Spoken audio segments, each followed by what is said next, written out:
guys are everywhere. I might be up top with a guard sometimes. Someone might have a big down low. So it's a team effort, and we just got to get on the same page. And every day in practice, we practice it. Anything else to wrap up here? Chris's. Yes. Domantas, I have a two-part questions for you. The first one is about Goga Bitadze. Do you feel that he's ready to make a step up next season? Yeah, I think Goga's had a great training camp. He's ready. He's ready. And he just got to come out and just listen to what coach wants. Me and Miles are trying to help him out, put him in the right direction. But he's gonna have a lot of units. He's gonna have a lot of minutes with that second unit. So he's got to take advantage of those minutes and show everybody how he can play. And the second part is about Victor Oladipo. You feel how about his shape right now as your teammate, and you feel that how do you feel to share the court with him? I think Vic's great. I think this is the best shape we've seen Vic in since his injury. He's positive. He's coming out. He's practicing hard. I think it's showing in the game. He has his speed back. It's fun to play with him. Especially for me. In our two-man game, it's always fun. Thank you very much. Any final questions for Domas here? I'm going to make you talk for 20 minutes since you tried to mess with me. Okay. It's all good. All right. You're all good. Get out of here. All right. Thank you, guys. See ya.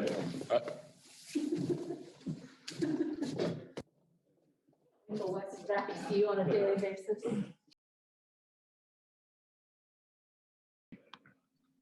Yeah, Coach, Victor was saying on Monday that he feels faster this year, but it's just a matter of him learning to play with that level of speed again. Was tonight's performance from him indicative of some of the things you've been seeing from him in practice? Yes, it is. Yes, it has been. I thought he attacked the paint nicely. I thought that first group shared the ball nicely. They were making the right plays, and I thought they were really playing for each other. That's what I was looking for. Thought they were screening, but Victor, he ran the floor well, attacked when he needed to, shot the three when he needed to. I thought he made the right decisions. Seth Johnson. Coach, you had a lot of turnovers again tonight. I'm curious, are you happy with I know you've been preaching the active hands. Are you happy with how the team's playing on defense and the active hands they've had? Yeah, I like it that we're creating those turnovers. I do. We're aggressive out there with active hands. We're charting those deflections. Our bench is getting into that as well, meaning when it happens and everyone's hollering out deflection, and it just makes us active. It makes us, be the aggressor out there, and a lot of those deflections can create our offense too. So it is. I'm pleased with that. I'm pleased with our defensive activity. Scott. Yeah, Nate. Edmond didn't play. Jakar just 1 minute. Was that what you spoke about earlier pregame? You just wanted to see combinations, or was it something else? Yep, just wanted to take a look at some different guys, some of the younger guys here today. Looked at, Cassius played more, and Jalen played there in the fourth. Naz played for the first time. So it was good seeing those guys out on the floor. Jakar will be ready to go. He's got so much energy, and so will Ed. Those guys, they play hard and they're active, and I know what they bring to this team. They'll be ready to go here on game one. A quick follow-up. Is that something you addressed with them pregame? Hey, Ed, you're probably not going to play tonight, or something like that? A little bit. I told the team that I was in the fourth quarter, I would play different guys and different combinations. I've told them that since the beginning of preseason. It's a little way too, just to make sure everybody stays ready at every time, every opportunity throughout the game. So, it was good to see Goga out there more tonight. Goga needs that game reps and game minutes that he got. That's why I wanted, Jakar didn't play as much. So, but it's good. This is a squad that plays for each other. Christos. Hello, Coach. I would like to ask you how satisfied you are about your players' approach, not only about the tonight's game, but also the whole preseason. Love their approach. I've loved their approach since the group got here right after Thanksgiving. This is a team that's approached practice the right way. They've approached these preseason games the right way.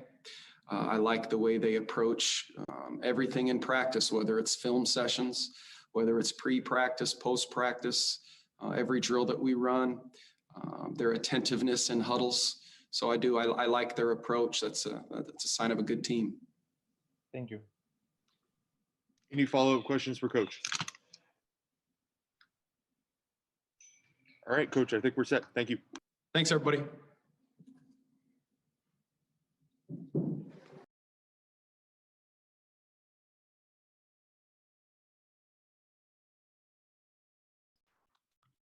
Hey, Victor, what's up? What it do? What it do? Wes, how you doing, sir? Doing great now. All right, Wheat, start us off with questions.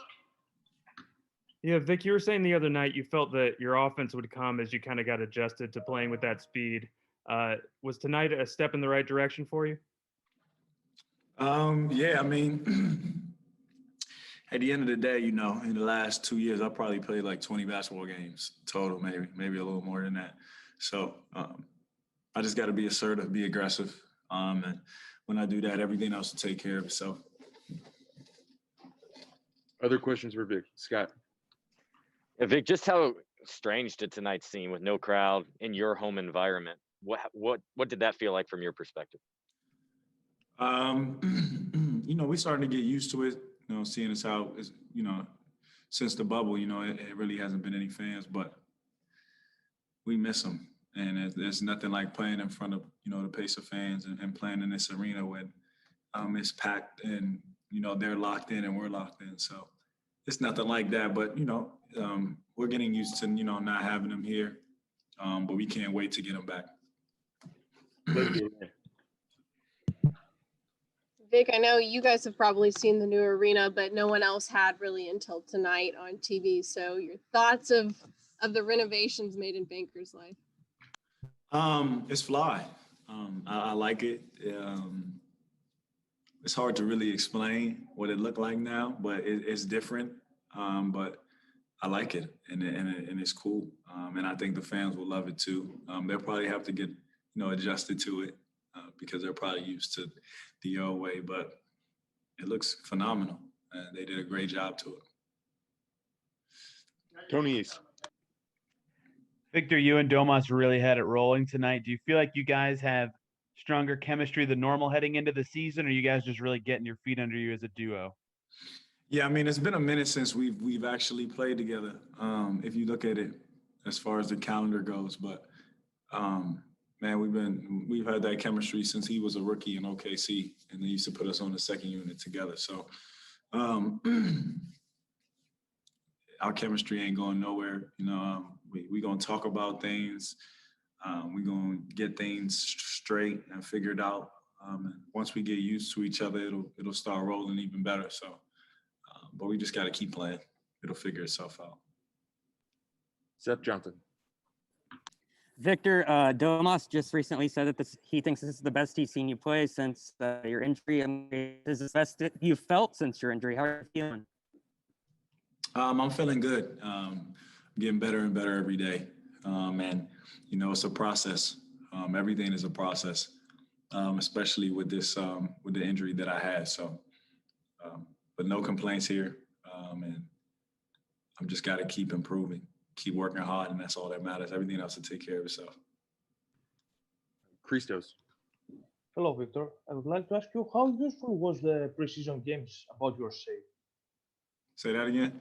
How useful were that the preseason games about your shape? They're very useful. I mean, they do a great job of, you know, just getting our feet wet. They do a great job, especially us being a new team, new coach, new system. We build chemistry in the system and get the base of the system, whatever that may be. Obviously, there's ATOs, there's, you know, there's drops, there's things that might be a little different. There's things he might add later. But for the most part, you know, as far as our motion offense goes, we're doing a great job running it. So we just got to continue to build on that. It's a long year ahead, long season ahead. And I'm looking forward to it. I know the guys are, I know coach is, so it should be fun. And a quick follow-up, how big challenge for you is this season? And do you feel that you have something to prove?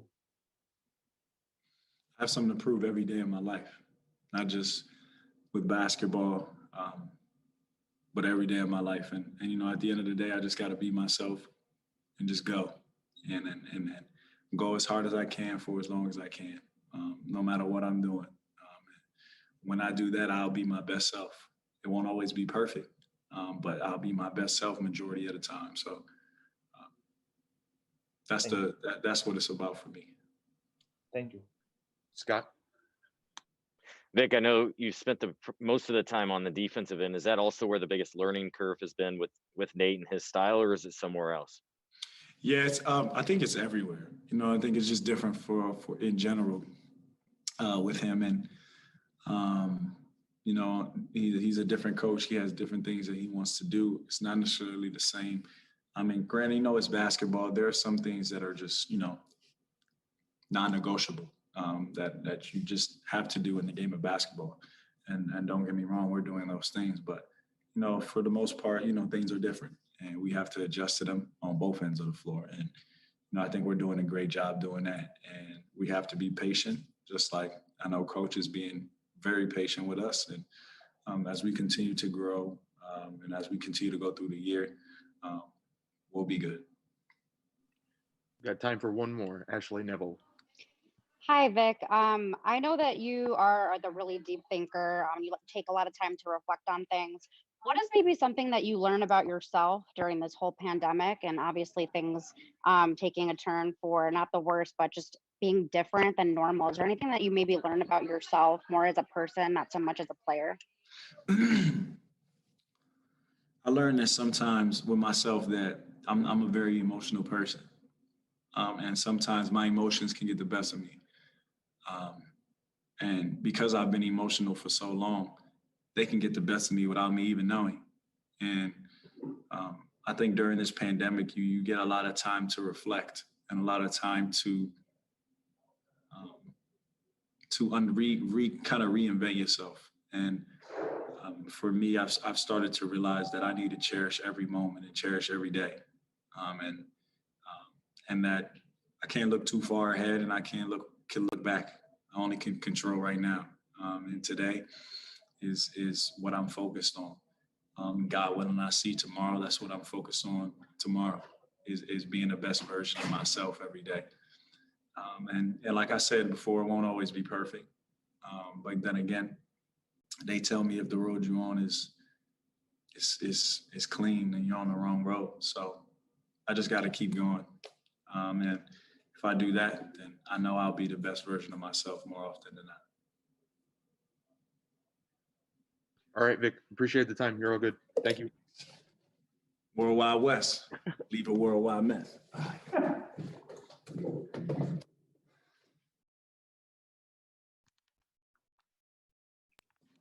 How's it going? I think we got you now. All right.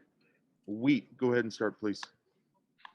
Yeah, Malcolm, you, Vic, and Domas all had 20-plus points, even though you didn't play the whole fourth quarter. Was tonight kind of indicative of the way you see this offense going when all of you guys are rolling? Yeah, we had it going a little bit tonight. Vic, I thought, was really, really good. Definitely his best game, his rhythm, his pace, his conditioning, everything. I thought Victor looked really, really good. Domas, we really know what to expect from him. For me, it took me a while to start, to get going. But, we're three guys that can impact the game in multiple ways. And I think that's what you saw tonight. And we were able to get it going, scoring the ball. Other questions? Does anyone have anything for Malcolm here? Christos. Hello, Malcolm. I would like to ask you, first of all, how you feel to share the court with players like Victor Oladipo and Domantas Sabonis, and how help you as a player? It definitely helps. Victor's a former All-Star, Domas is an All-Star, so those guys take a lot of attention away from me and allow the court to be spread for me to operate. So, it makes the game easier for me to be on the floor with them. And a quick follow-up, how different Malcolm Brogdon we're going to see this season? I think you're going to see a more efficient, a better scorer, a better leader, far better defender. I think my 3 percentage and my assists and my defense will all be far better. So those are the things you can look forward from me. Thank you. Scott Agnes. Malcolm, what has been the steepest learning curve just in terms of Nate and the new coaching staff? Has it been defense or something else? It's definitely been defense. He's big on being continuous. Next effort, pressuring the ball. He's a guy that is very pragmatic, very detail oriented. So he wants everything done to a T. And I don't think this team is used to that. And I think that's the sign of a championship coach, that's championship caliber, to focus on the details. But it's definitely an adjustment, but it's going to make us far better. I think we're already seeing how good we can be when we do focus on the details. And I'll follow up. Just in general, what was the feel of this game like? Your first one back here, new environment, with no fans. It felt good. It felt good. You know, in the NBA, the fans are huge. We love our fans, especially here in Indiana. But as for us, you know, the Pacers, we know we have to create our own energy. So that's what we're trying to do every night from now on. You know, with no fans being in the building, we create our own energy. We you know, create what we're going to thrive on. We have to create it. Anything else before we wrap here? Christos? Yeah, Malcolm, I would like to ask you an off-topic question. It's about Giannis Antetokounmpo. You were teammate with him at Milwaukee Bucks. Did you expect to sign a so? You went Hear out me? a little bit at the end. Yeah, did you expect from him to sign a supermax extension and that contract with the Bucks? You know, honestly, I did. I expect him to stay there. Giannis loves Milwaukee, and you know, he's really grown there as a man and a player. So I expected him to want to stay and want to try to see that through. All right, Malcolm, we're all set. I appreciate the time. Thank you.